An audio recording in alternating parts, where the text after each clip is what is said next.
Bienvenidos mis hermanos en este día de reposo. Vamos a dar inicio a la enseñanza en el día de hoy. Hoy he traído un tema que es muy importante, especialmente en estos tiempos, sobre lo que dicen las Escrituras, la justicia social y los necesitados. Vamos entonces a iniciar con una oración dándole gracias al Eterno por una nueva oportunidad que nos da de estar sentados aquí frente a ustedes para dar esta enseñanza. Oremos. Padre, te bendecimos en esta hora, te damos gracias por este día de reposo, por este día de reposo de la creación. Gracias una vez más por la vida que nos has dado en el Mesías Yeshua y gracias por la presencia de tu Espíritu Santo en medio de nosotros. Ilumina esta enseñanza para que nuestras vidas sean edificadas y cada día crezcamos en el conocimiento de tu verdad y de tu amor. En el nombre poderoso de nuestro amado Mesías Yeshua, Jesucristo nuestro Señor. Amén. Bien, amados, vamos a primero ir a la Torá, o sea, los primeros 5 libros de Moisés o el Pentateuco, para ver qué es lo que la Torá nos enseña sobre los necesitados o sobre los pobres y sobre la justicia social. Vamos entonces a leer Deuteronomio, el libro de Deuteronomio, que en hebreo es Devarim 4 del 5 al 9. En Deuteronomio 4 del 5 al 9, esto es conocido también como la segunda ley. Dice así la palabra del Creador. Ahora pues, oh Israel, escucha las leyes y decretos que yo os enseño que hagáis a fin de que viváis y entréis a tomar posesión de la tierra que os da el Señor Dios de vuestros padres. No añadáis a las palabras que yo os mando, ni quitéis de ellas, de modo que guardéis los mandamientos del Señor vuestro Dios que yo os mando. Vuestros ojos han visto lo que el Señor hizo con respecto a Baal de Peor, cómo vuestro Dios destruyó de en medio de vosotros a todo hombre que fue tras el Baal, el de Peor. Pero vosotros que fuisteis fieles al Señor vuestro Dios, todos estáis vivos hoy. Esta es una exhortación que está haciendo Moisés antes de que ellos entraran a la tierra de Canaán, y les está diciendo de que él le da decretos que enseña para que ellos que vivan, ¿sí? Para que ellos vivan, ¿sí? O sea, la vida abundante que pueden dar los mandamientos de nuestro Dios. Entonces vamos a seguir a Deuteronomio 15:4.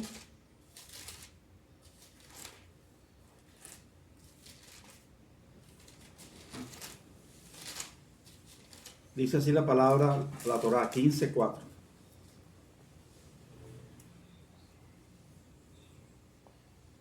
Cada 7 años, el número 1, harás remisión. En esto consiste la remisión. Todo aquel que dio un préstamo con el cual obligó a su prójimo, perdonará a su deudor. No lo exigirá de su prójimo o de su hermano, porque habrá sido proclamada la remisión del Señor. De un extranjero podrás exigir el reintegro, pero de lo que tu hermano tenga de ti, desistirás de cobrarlo. Y ahora viene lo importante acá. Sin embargo, no debe haber necesitado en medio de ti, porque el Señor te bendecirá con abundancia en la tierra que el Señor tu Dios te da por heredad para que tomes posesión de ella. O sea, en aquel momento histórico había una ley que implicaba que cada 7 años cualquier persona que solicitaba un préstamo a su hermano, a los 7 años el préstamo no debería ser cobrado. Indudablemente que el préstamo tendría que ser entre gente que es honesta. No tenía que ver ninguna intención en yo hacer un préstamo y no pagarlo. ¿De acuerdo? Porque entonces estaría yo violando un mandamiento de la misma Torá, que es la mentira y el robo. Entonces, en medio de estos principios es que se está dictando esta medida. En caso que la persona de pronto, por una necesidad muy increíble que no haya podido, entonces al 7º año él no debería pagar. Pero más adelante el Señor dice, sin embargo, no debe haber necesitado en medio de ti porque el Señor te bendecirá con abundancia en la tierra que el Señor tu Dios te da por heredad para que tomes posesión de ella. Es decir, que en esta afirmación Dios está diciendo que no debe haber gente. La palabra necesitado en el hebreo tiene que ver con una palabra que tiene que ver como con ansiedad, como ansioso por pedir cualquier cosa que le ayude a vivir. Esa es la palabra que se utiliza aquí. O sea, cualquier persona que esté en una necesidad tan grande que cualquier cosa le sirve. Eso lo hemos visto. O sea, no debe haber ese tipo de necesitado. O sea, es la persona que está en la pobreza, realmente en la pobreza, que lo lleva casi a no subsistir. Y aquí es muy importante hacer alguna claridad. Por ejemplo, el 18% de los millonarios del mundo subsisten del 90% de la población mundial. Este tipo de mandamiento es para nuestro pueblo. Nosotros manejamos la economía de manera diferente, ¿verdad? ¿Por qué? Porque hay unos mandamientos específicos. Y sigue diciendo la Torá más adelante. En el 15:7, cuando uno de tus hermanos esté necesitado en alguna de tus ciudades, en la tierra que el Señor tu Dios te da, no endurecerás tu corazón ni le cerrarás tu mano a tu hermano necesitado. Le abrirás tu mano con liberalidad y sin falta le prestarás lo que necesite. Bien, se hace insistencia que cuando uno de tus hermanos, normalmente la Torá tradujo acá que el hermano era hermano de sangre, o sea, mi familiar, mi hermana, mi hermano, mi pariente cercano, era mi hermano. Pero más adelante vamos a ver en el Nuevo Pacto, ¿verdad? Que el Mesías dijo que nosotros éramos hijos de un mismo Padre y que nosotros éramos hermanos, ¿verdad? Por lo tanto, esta aplicación hoy en día tiene que ver con el hermano que practica la misma fe tuya en el Mesías y que asiste a tu comunidad. Entonces, dice aquí, cuando uno de tus hermanos esté necesitado en alguna de tus ciudades, en ese momento, como iban a entrar a las ciudades, en la tierra que Dios te va a dar, no endurecerás tu corazón ni le cerrarás la mano. O sea, ni cerrarás tu mano a tu hermano necesitado. Abrirás tu mano con liberalidad y sin falta le prestarás lo que necesites. Es importante saber que normalmente se interpreta que cuando abrirás tu mano, se ha interpretado normalmente dentro de Israel, es que le darás dinero.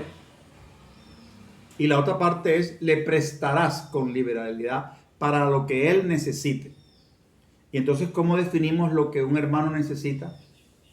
Definimos nosotros hoy lo que un hermano necesita es con lo que él normalmente necesita para subsistir. Vuelvo y repito. ¿Cómo entonces le vamos a dar al hermano lo que necesita? Al hermano se le da lo que necesita, es lo que él requiere para él subsistir, para él vivir dignamente. No es lo mismo una persona, por ejemplo, que tenga un solo hijo, que un hermano que tenga esposa, hijo y tenga 3 hijos o 3 hijas. O sea, a cada cual se le da de acuerdo a su necesidad. De acuerdo a su necesidad. Eso es lo que realmente enseña el mandamiento. Bien, sigamos más adelante. Dice, guárdate de que no haya en tu corazón pensamiento perverso para decir, está cerca el año 7º, el año de remisión, y mires malévolamente a tu hermano necesitado para no darle nada, porque él clamará contra ti al Señor y será hallado en ti el pecado. O sea que si alguien se acerca a ti en el año de remisión, esos años de remisión se contaban en el templo. Hoy en día no se puede hacer ese conteo. Pero hoy en día podemos sacar una esencia, ¿verdad? Que si tú tienes dinero y el hermano se te acerca a prestarte, tú le debes prestar al hermano. Pero ese hermano también está en la obligación de devolver el préstamo, sin intereses. Porque si no, ¿qué estaría haciendo? Estaría engañando al hermano, utilizando al hermano y robándole al hermano. Eso es importante. Eso es muy importante. Por eso nosotros y todas las comunidades que siguen al Mesías, y en especial en nuestra comunidad, nosotros ayudamos a las personas que tienen diferentes circunstancias económicas difíciles. Porque entre nosotros realmente no hay necesitados como lo describe la Torá. Entre nosotros hay personas que pasan por momentos de dificultades económicas o que temporalmente pasan por pobreza. Y la pobreza significa aquí, desde la Biblia, que no tienen o no les alcanza el mes, por ejemplo, para comer. Entonces, ¿en qué obligación estamos nosotros como comunidad? En darle para su subsistencia. Siempre y cuando sepamos que ese es un hermano que es obediente a la Torá, que es un hermano que sigue los principios, que es un hermano que cumple el mandamiento de 6 días trabajarás, que no es un hermano que es flojo, porque si no estaríamos patrocinándolo a ¿qué? La flojera. Bien. Sigue diciendo la Torá en el 15:10, sin falta le darás y no tenga dolor tu corazón por hacerlo, porque por ello te bendecirá el Señor tu Dios en todas tus obras y todo lo que emprenda tu mano. Mire qué hermoso. Sin falta uno ¿qué? Dará. O sea, cuando uno da al necesitado, cuando uno da al pobre o cuando uno da a una persona que pasa por una circunstancia difícil económicamente, ¿qué es lo que dice el Señor que nos hará? Que nos bendecirá y que todo lo que uno haga prosperará. ¿Por qué? Porque uno está aplicando los principios del reino. No es como enseñan normalmente los falsos pastores de la prosperidad que piden el dinero para ellos vivir como reyes y la comunidad sufre. O sea, las ovejas las esquilan, le quitan todo y realmente hay personas que les prometen cosas que la Biblia no enseña. Y ellos son reyes y señores sobre su comunidad. Esos son falsos líderes, falsos pastores que no conocen realmente lo que el Señor enseña. Entonces, toda comunidad debe tener una fortaleza económica para poder ayudar a ¿quién? A sus necesitados, que espero que no haya, a sus pobres o a aquellos que pasen por circunstancias económicas difíciles. ¿Por qué? Porque indudablemente el dinero es importante. Si tú no tienes dinero, no puedes comer, no puedes pagar el agua, no puedes pagar la luz, no puedes pagar la universidad, no puedes tener un rato de esparcimiento. Entonces, el dinero es importante. El problema no es el dinero. El problema es el amor al dinero. Entonces, nosotros como comunidad, y los que me están oyendo, los líderes o pastores que me puedan escuchar, debemos ser fortalecidos económicamente, con una economía fuerte, solidaria, con ese objetivo, ¿verdad? Porque ese es el tipo de enseñanza. Otra cosa es que el líder o el pastor que se dedica a tiempo completo debe tener un sueldo ¿qué? Digno. Porque la Biblia dice que el obrero es digno de su salario, y yo siempre digo, de un salario digno. No con lujos, ¿verdad? No con extravagancias. ¿Por qué? Porque el Mesías, Yeshua, nos enseñó eso. Nos enseñó a vivir, ¿verdad? Sosegadamente, tranquilamente. Porque la felicidad no está en el nivel económico. No está en el nivel económico. Que es tener un carro marca BMW, tener una mansión. La felicidad está en sentirse bien con lo que Dios te da. Sencillamente. Si te sientes bien en tu casa, si te sientes bien en tu barrio, si te sientes bien con tu familia. Esa es la felicidad que se mide subjetivamente. No es el nivel que el mundo te quiere vender. Porque el mundo es contrario a los principios de la Escritura. El mundo de la sociedad de consumo. Y tú no eres por lo que tienes. Tú eres por lo que Dios dice que tú eres. Un hijo de Dios, un redimido por la sangre del Mesías. Entonces, amados, fíjense que es importante, sin falta darás y no lo darás con el dolor en el corazón, ¿verdad? Lo darás ¿qué? Con un corazón gozoso. Ahora lo vamos a ver más adelante en Corintios, cómo ellos aplican estos principios de la Torá. Bien, también vamos a mirar entonces en Deuteronomio 15:11. Ya lo leí, perdón. No, perdón. Porque no faltarán necesitados en medio de la tierra. Por eso yo te mando diciendo, abrirás tu mano ampliamente a tu hermano, al que es pobre y al que es necesitado en tu tierra. Entonces aquí menciona a los dos. El pobre, que de pronto no le alcanza, en determinado mes no pudo pagar la luz, no tuvo para comer. Y el necesitado sí es aquel que tiene la pobreza extrema. Entre nosotros no puede existir eso.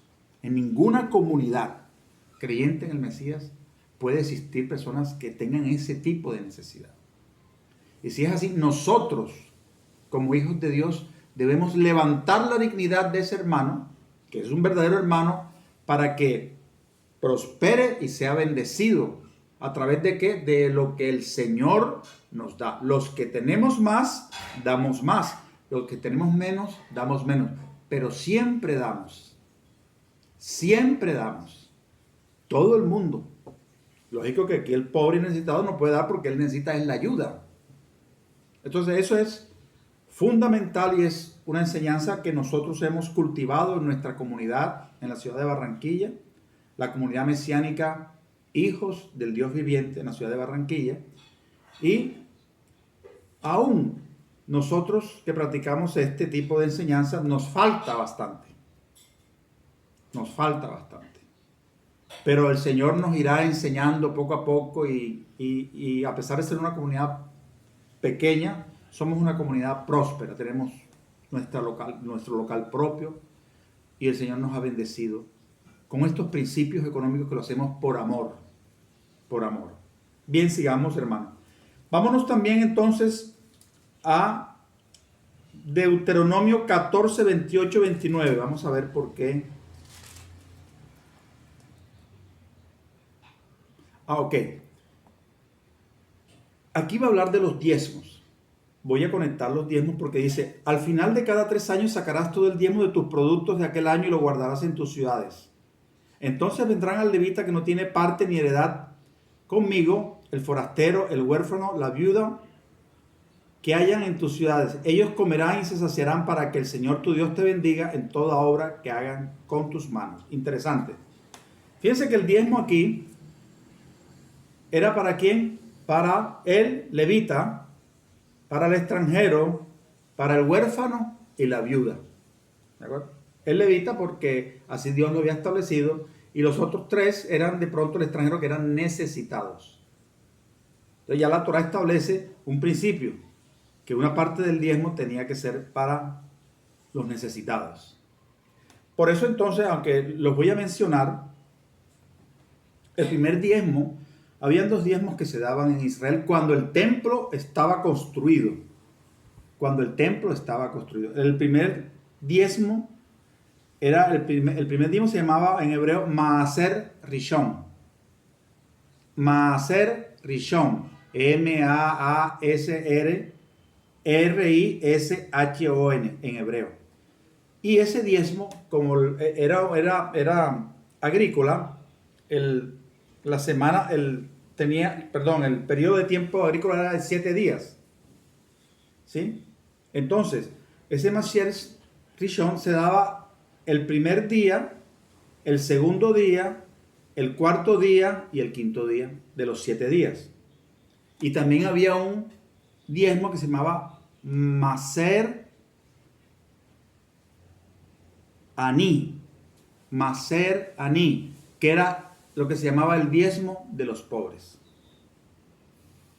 El diezmo de los pobres. Y este diezmo de los pobres se recogía entonces los días 3 y 6 de la semana. El día 7º no se recogía diezmo. Es importante entonces que estos diezmos, que mencioné 2 porque hay otro que se llama Maaser Sheni, que también es otro tipo de diezmo. Este diezmo de Maaser Ani era para los ¿qué? Para los necesitados.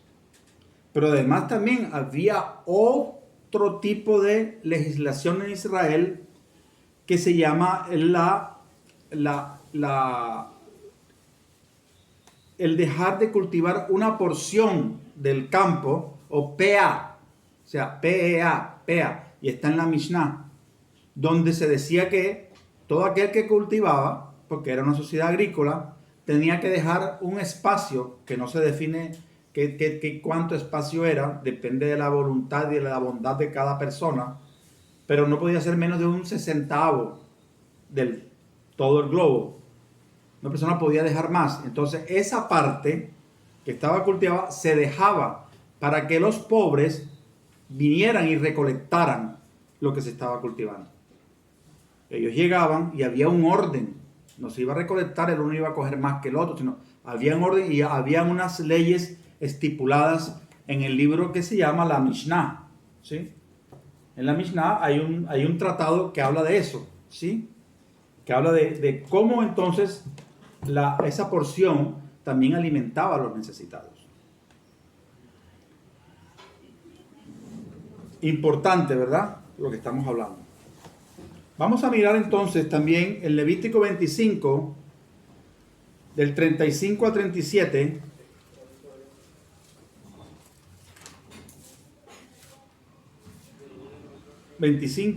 Estamos hablando de los principios, de la esencia, porque hoy en día no hay templo. ¿Por qué? Porque el templo, nosotros somos el templo del Espíritu Santo, ¿verdad? El sacerdocio levítico, eso es una orden que quedó, ¿verdad? Que quedó en el primer pacto, porque Jesucristo ya es el nuevo sumo sacerdote, ¿verdad? Por lo tanto, estamos sacando principios, esencias de lo que podemos aplicar hoy en día para nuestras comunidades. Entonces, en Levítico 25, de 35 a 37, dice así: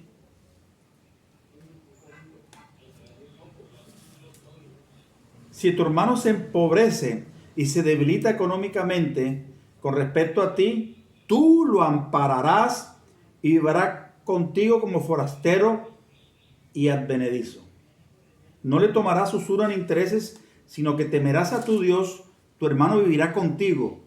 No le prestarás tu dinero con usura, ni le venderás tus víveres con intereses. Yo, el Señor vuestro Dios, que os saqué de la tierra de Egipto para daros la tierra de Canaán y para ser vuestro Dios. Muy importante esto. Si un hermano se empobrece, dice la Torá, nosotros, o se debilita económicamente, tenemos la obligación de levantar económicamente a ese hermano. Y si le vamos a prestar, no le vamos a prestar con usura. No le vamos a prestar con usura, le vamos a prestar para que él se levante económicamente. Y cuando él se levante económicamente, él entonces podrá entonces retribuirnos, o verdad, o devolvernos lo que nosotros le prestamos, si es que puede. Mas sin embargo dice que no le prestarías con intereses tampoco.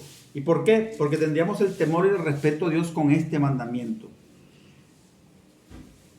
Y es interesante que en el 28 dice: yo, vuestro Dios, que os saqué de la tierra de Egipto para daros la tierra de Canaán y para ser vuestro Dios. Él conecta, ¿verdad? La persona que se empobrece con que Él es un Dios que libertador, que es un Dios redentor, que libera de la opresión. Entonces nosotros, todo lo que nosotros tenemos no es nuestro. Amados hermanos, esto es temporal. Todo es pasajero. Todo pertenece ¿a quién? Al Creador. Él es el que prospera. Él es el que prospera nuestras manos. Por lo tanto, nosotros, todo lo que tenemos se lo debemos a Él. Y de Él, de lo que Él nos da, nosotros bendecimos a la persona. O sea, no bendecimos, damos, porque la bendición viene de Él. Por eso es importante que cuando nosotros en nuestra comunidad ayudamos, nunca lo hacemos a título personal. Esa es una norma. Las personas saben que ellas son ayudadas por la comunidad. Por la comunidad. No a título personal. Tú puedes hacer también una ayuda a título personal. Pero lo más importante es que la comunidad, ¿verdad?, dé sus ofrendas y de sus aportes para que nosotros tengamos la suficiente solidez económica y para que el mundo económico de afuera no nos golpee. para que ningún hermano quede en vergüenza. Entonces es nuestra obligación, amados, y ustedes saben muy bien eso. Estoy hablando a nuestra comunidad. Es una obligación que nuestros amados hermanos que estén en necesidad, nosotros sustentarlos. Vuelvo y hago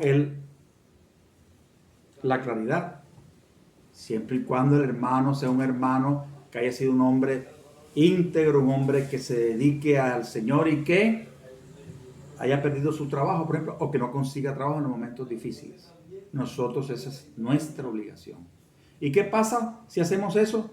El Señor prosperará todo lo que nuestras manos hagan.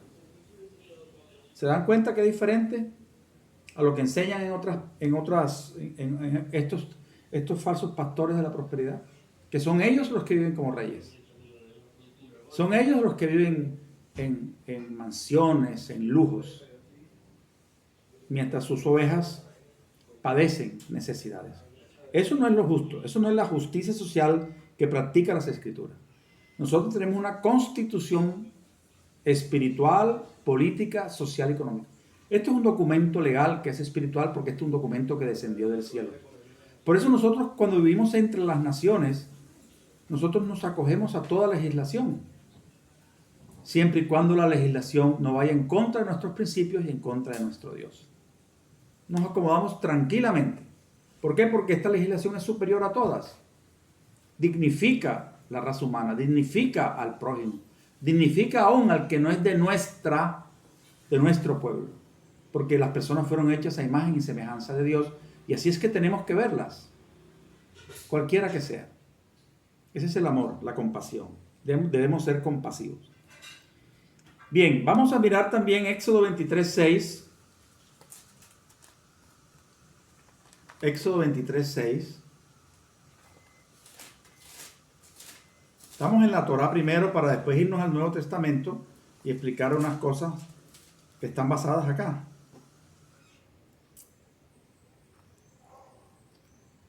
No pervertirás el derecho del necesitado en su pleito. Te alejarás de las palabras de mentira y no condenarás a morir al inocente, al justo, porque yo no justificaré al culpable. Aquí está implícito que uno no puede, ¿verdad?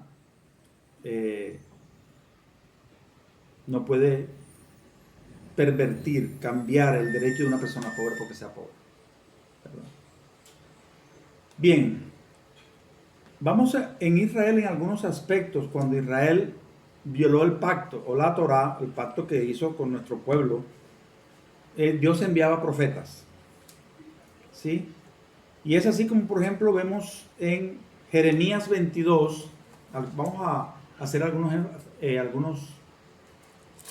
lecturas en los profetas. Vemos como en los profetas, Jeremías 22,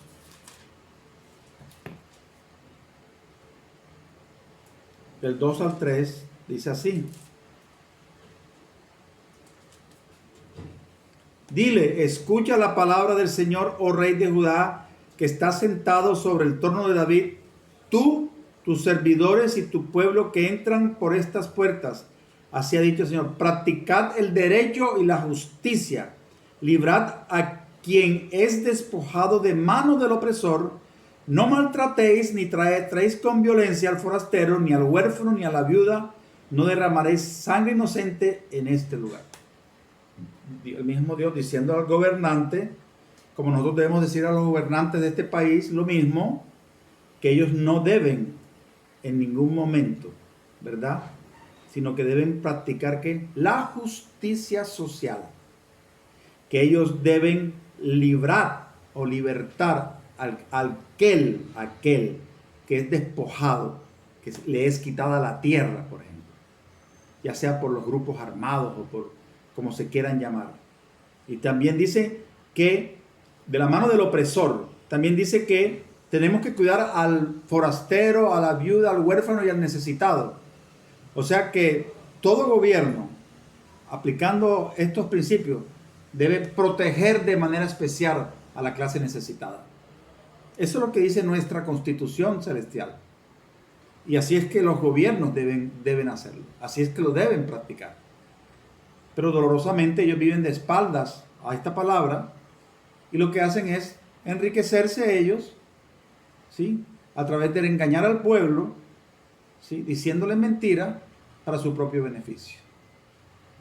Si ellos no se arrepienten, ellos tendrán su recompensa.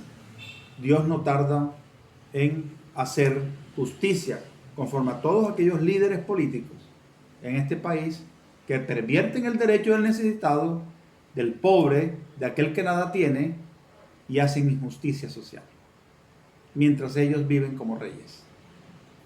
Bien, sigamos. Entonces, aquí en nuestro pueblo sucedía, le está diciendo, no hagas esas cosas. ¿Por qué? Porque entonces viene el juicio del Creador. Vámonos también a Ezequiel 22. 22.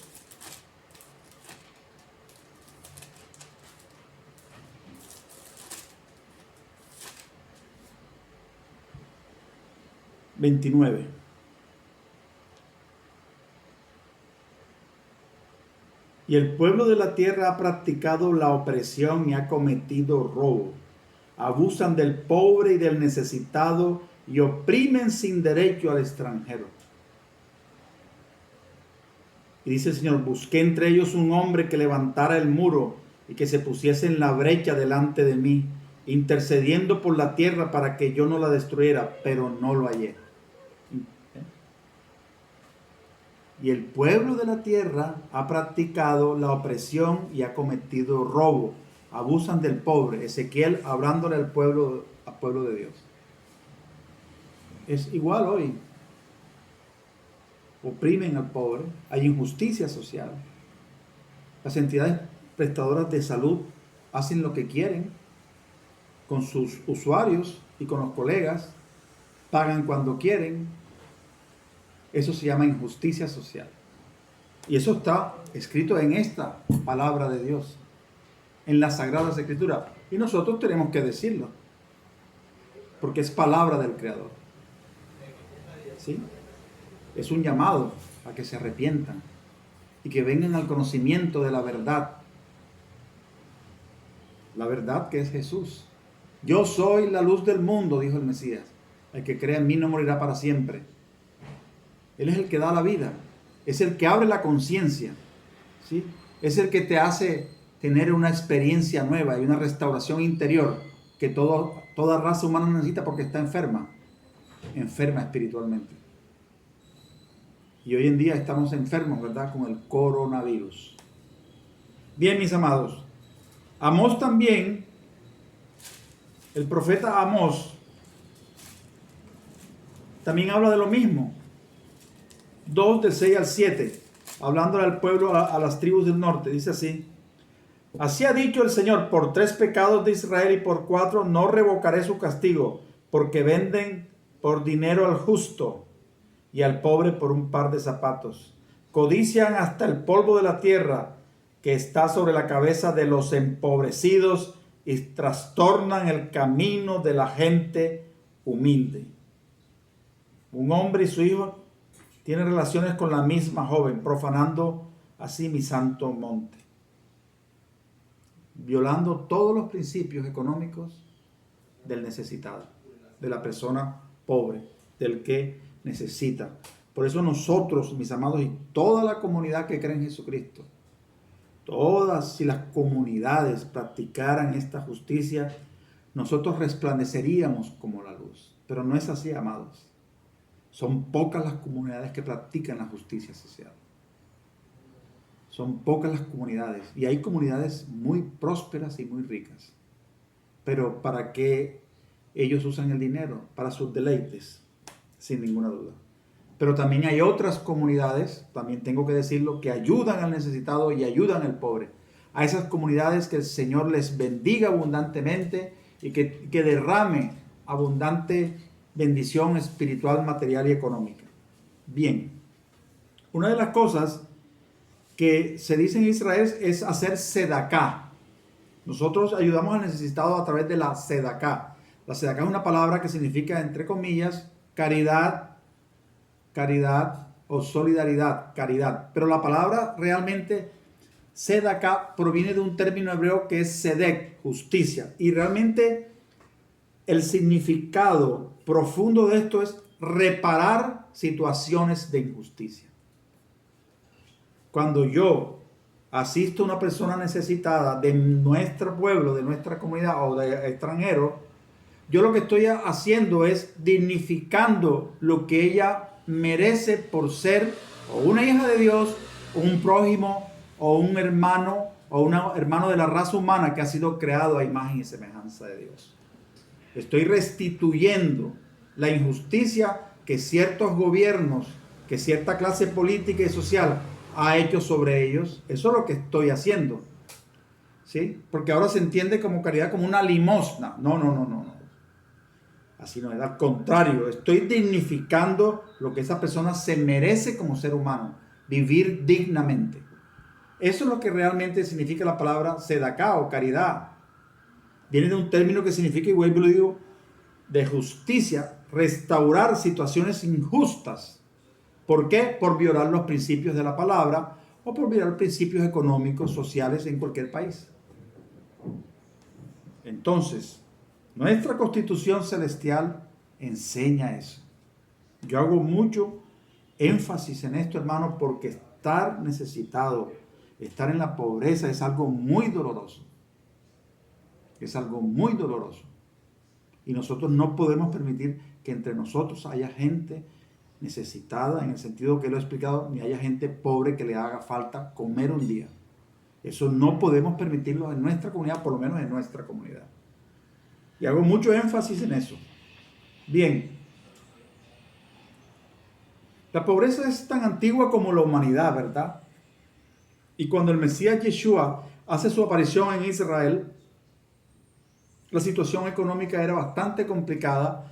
Había mucha gente necesitada, había mucha gente pobre y había mucha gente enferma.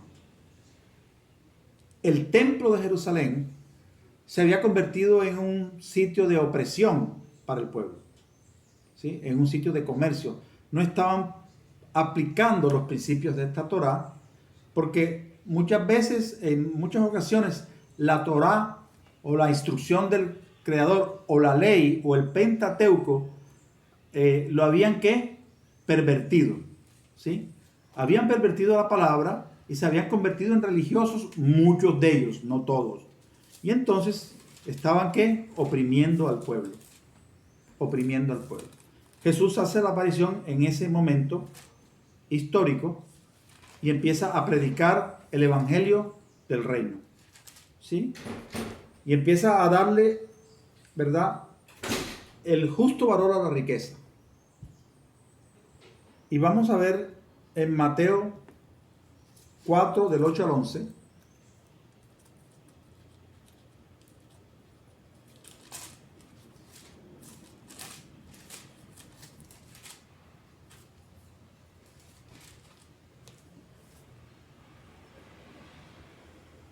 Cuando el Señor es tentado, cuando viene y es tentado por Hasatán, dice que otra vez Hasatán le llevó a un monte muy alto y le mostró todos los reinos del mundo y su gloria. Y le dijo, todo esto te daré, como si fuera de él, si postrado me adoras.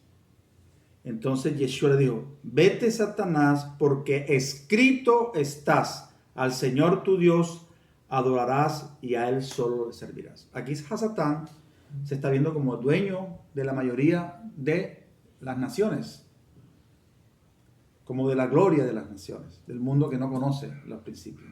Pero el Señor le responde a él, al Señor tu Dios adorarás y solo a él servirás. Y es así que más adelante, en Mateo 6:24,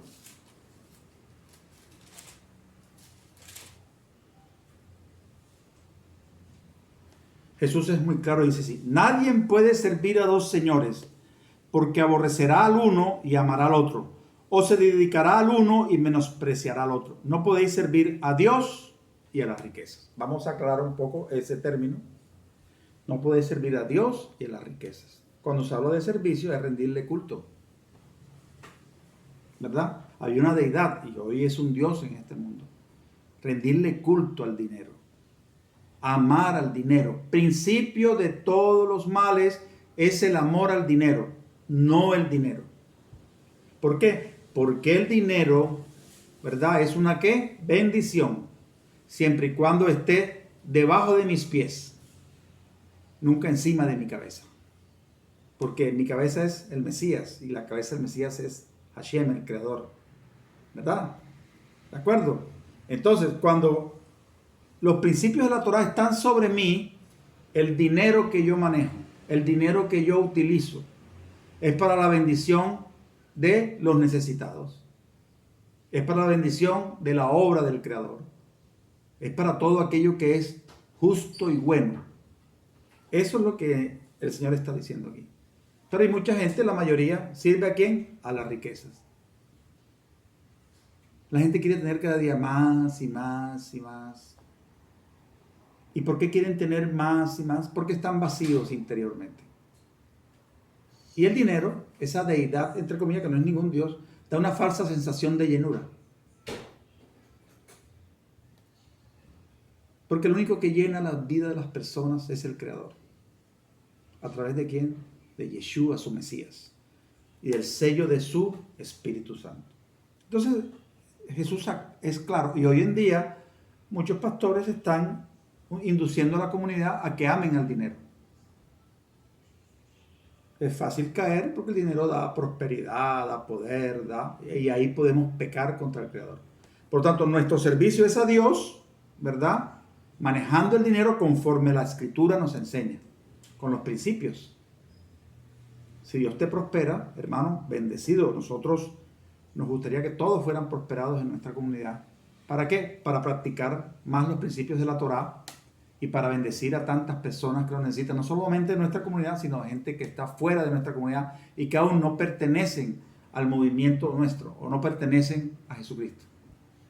Porque también tenemos esa función de ir al que no cree para que pueda después ver nuestras obras de misericordia y decir, ese Dios de ellos es un Dios de amor y de compasión. Bien, vamos a mirar entonces, para ir terminando, yo voy a poner el ejemplo porque este versículo se saca de contexto. Vamos a Hechos 2.43. Vamos a Hechos 2.43. Ya iniciaba la primera comunidad, ¿sí?, de creyentes en Yeshua. La primera comunidad empieza, primeros seguidores de Yeshua. Y dice ¿cómo era la vida entre ellos? Dice así: entonces caía temor sobre toda persona, pues hacían muchos milagros y señales por medio de los apóstoles. Y todos los que creían se reunían y tenían todas las cosas en común. Vendían sus posesiones y bienes y lo repartían a todos, cada uno según tenía necesidad. Lo que estábamos hablando en la Torah ahorita. De acuerdo a la necesidad, los que tenían dinero, mucho dinero, vendían muchas posesiones y le daban a cada cual según tenía su necesidad. Y ellos preservaban unánimes en el templo día tras día, partiendo el pan, casa por casa, participaban de la comida con alegría y con sencillez de corazón, alabando a Dios y teniendo el favor de todo el pueblo. Y el Señor añadía diariamente a su número los que habían de ser salvos. Fíjense cómo la primera comunidad practicaba lo que estábamos explicando ahorita en la Torá, de repartir o de compartir los que más tienen con los que menos tienen. Indudablemente que ellos sabían que eran personas que trabajaban, pero les hacía falta cosas, ¿verdad? Y siempre cuando uno da buenas cosas. No da cosas viejas. Cosas que tú estés usando, que todavía te pongas. Eso es importante. No un zapato viejo roto. Eso no estás dando nada. Y con un corazón sincero. Vamos a Corintios, porque existía un problema en Corintios. El apóstol Pablo, cuando escribe esta carta, estaba en Macedonia y la comunidad de Jerusalén estaba pasando mucha pobreza, ¿sí? Y él les escribe en Corintios 8 y 9. Yo voy a hablar de algunos de algunos versículos para no leerlo todo, pero ustedes pueden revisarlo en sus casas. En el capítulo 8 y 9 está planteando él la ofrenda para llevárselo a los hermanos de Jerusalén, los hermanos pobres. Vamos a 2 Corintios 8 y 9. Dice así, 8, versículo 1. Ahora, hermanos, os hacemos conocer la gracia de Dios que ha sido concedida a las iglesias de Macedonia, que en grande prueba de tribulación, la abundancia de su gozo y su extrema pobreza abundaron en las riquezas de su generosidad. Era el gozo tan grande de la salvación que ellos tenían con el Mesías Yeshua, que aunque ellos eran pobres, abundaron generosamente en la ofrenda que iban a dar para Jerusalén. Porque doy testimonio de que espontáneamente han dado de acuerdo con sus fuerzas y aún más allá de sus fuerzas. Aquí el término fuerzas de su alcance económico y más allá de su alcance económico. Qué bonito, ¿no? Estamos hablando, en el contexto, pueden estudiarlo se estaban recogiendo ofrendas para los hermanos pobres de Jerusalén. Entonces él le dice así, está hablando a los corintios, pidiendo con muchos ruegos que le concediéramos la gracia de participar en la ayuda para los santos, y superando lo que esperábamos, se dieron primeramente ellos mismos al Señor y a nosotros por la voluntad de Dios. De manera que soltamos a Tito para que, así como ya había comenzado, también llevase a cabo esta gracia entre vosotros. O sea que Tito fue enviado a Corinto, ¿verdad? Por tanto, el 8:7. Por tanto, así como ya abundáis en todo, en fe, en palabra, en conocimiento, con toda diligencia y en vuestro amor para con nosotros, abundad también en esta gracia. No hablo como quien manda, sino para poner también a prueba por la eficacia de otro la sinceridad de vuestro amor. Se le dice, no, yo no lo estoy obligando, yo quiero que ustedes me muestren su amor. ¿Cómo? Ayudando, ¿verdad? Porque conocéis la gracia de nuestro Señor Jesucristo, que siendo rico, por amor de vosotros se hizo pobre, para que vosotros con su pobreza fueseis enriquecidos. Y esto doy mi consejo, porque esto os conviene a vosotros, que desde el año pasado tomasteis la iniciativa, no solo para hacerlo, sino también para quererlo hacer. Ahora pues llevad el hecho a su culminación, para que como fuisteis prontos a querer, así lo seáis para cumplir conforme a lo que tenéis. Bien, entonces él está pidiéndole a ellos que den de acuerdo al amor, porque él sabía que ellos amaban la obra. Y en el capítulo 9 voy a terminar con esto de la siguiente manera. Dice el 9, porque esto lo utilizan a veces cuando van a recoger que diezmos y ofrendas. Dice, y digo esto, el que siembra escasamente cosechará escasamente, y el que siembra con generosidad también con generosidad cosechará. El que da, el 10, el que da semilla al que siembra y pan para comer, proveerá y multiplicará vuestra semilla y aumentará los frutos de vuestra justicia. Cuando Pablo está hablando estas palabras, se está refiriendo a qué? A los mandamientos que están en la Torá, ¿verdad? Donde Dios dice que las personas pobres deben ser que ayudadas, y que cuando uno ayuda a la persona pobre, Dios, ¿qué hace? Multiplica la obra de nuestras manos. Entonces, siempre que se habla de este texto, hay que ponerlo en el contexto. Esta ayuda es para los pobres, ¿de acuerdo? Entonces vuelvo y repito y terminemos. Y digo esto, el que siembra escasamente cosechará escasamente, y el que siembra con generosidad también cosechará. Cada uno dé como propuso en su corazón, no con tristeza ni por obligación, porque Dios ama al dador alegre, y poderoso es Dios para hacer que abunde en vosotros toda gracia, a fin de que teniendo siempre en todas las cosas todo lo necesario, abundéis para con toda buena obra. Como está escrito, esparció Dios a los pobres, su justicia permanece para siempre. El que da semilla al que siembra y pan para comer, proveerá y multiplicará vuestra semilla y aumentará los frutos de vuestra justicia. ¿Queremos prosperar económicamente? comunidad y a los que me están oyendo, ayudemos a los necesitados, ayudemos a los pobres. Primer principio, ayudar a los necesitados y ayudar a los pobres de nuestra comunidad y de otras comunidades. Que el Señor les bendiga y que tengan un feliz inicio de semana. Shavua Tov.